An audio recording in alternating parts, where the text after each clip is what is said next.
Hi, I am Dr. Julie Brown, your CAREC-trained concussion doctor and board-certified chiropractic neurologist. Today, I am going to talk about 2 ways to evaluate brain function, and that is with gait, so how you move, how you locomote, and the other is with posture.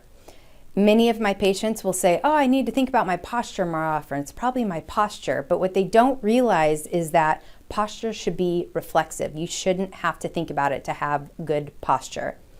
So, to understand the difference between reflex and volitional movement, volitional means voluntary, you're choosing to move, you're thinking about it, it's kind of at the forefront of your mind. And reflexive is, I could be volitionally thinking about reaching my hand out here, but I'm not telling every muscle to reflexively contract so that I don't fall over.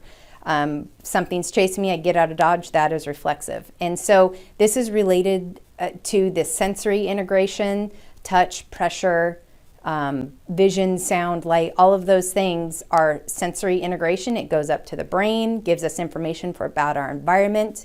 Then hopefully our brain perceives that information correctly and puts out an appropriate motor or volitional or reflexive response to protect us or to allow us to integrate with our world. I see this a lot in concussion and overall brain health. So when we look at gait, many of my patients' complaints are they run into walls, they are tripping, their handwriting has changed. These things are all related to brain function.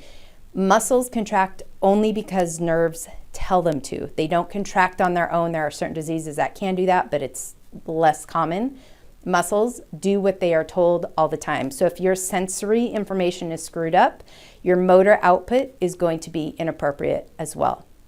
So when I look at gait, I will see maybe an arm swing that isn't happening appropriately. One step may be further or bigger compared to the other one. They both may be small. You may have a slow speed. There's many things to look at. You may develop a head tilt or a head turn. You may trip over things. These are all ways to evaluate brain function. When we look at posture, again, it's reflexive. If I have somebody stand there, I'll have them close their eyes. I just see what's going on, and people can't think about all the things that they need to. 1, because they haven't studied it and know it, and 2, it's reflexive, so they'll forget eventually. I can let them sit there in fatigue and observe what their body really does. Now, typically in a chiropractic setting, we think, oh, with posture, if the hand's turned in, we think, oh, the internal rotators are tight.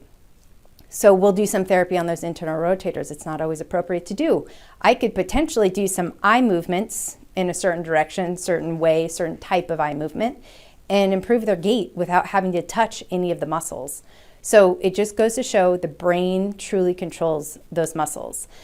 One more thing to understand is how we develop. Babies come out in this fetal position, and as we learn to crawl and learn to move, our brain continues to develop. So, for example, the frontal lobe, as it starts to develop, which is your executive function, your ability to get on this world, it's very unique to humankind. As it develops, it allows us to inhibit these muscles up here and be bipedal and stand up and walk and move. You may have noticed that when somebody has a brain injury like a stroke, they go back into this fetal position, and it may be only on one side. Typically, strokes are usually one side versus the other. So the side that is injured and going down will cause more of this fetal position to happen because we have more representation of that fetal position than we do in the stand up and be bipedal position. So gait and posture are really great ways to evaluate brain function, and I use them quite often in my practice, particularly with concussion, but it can happen with all brain neurodegenerative diseases or functions, and that's it. If you have any questions, you can email me on my website. If not, we'll see you next time. Thanks.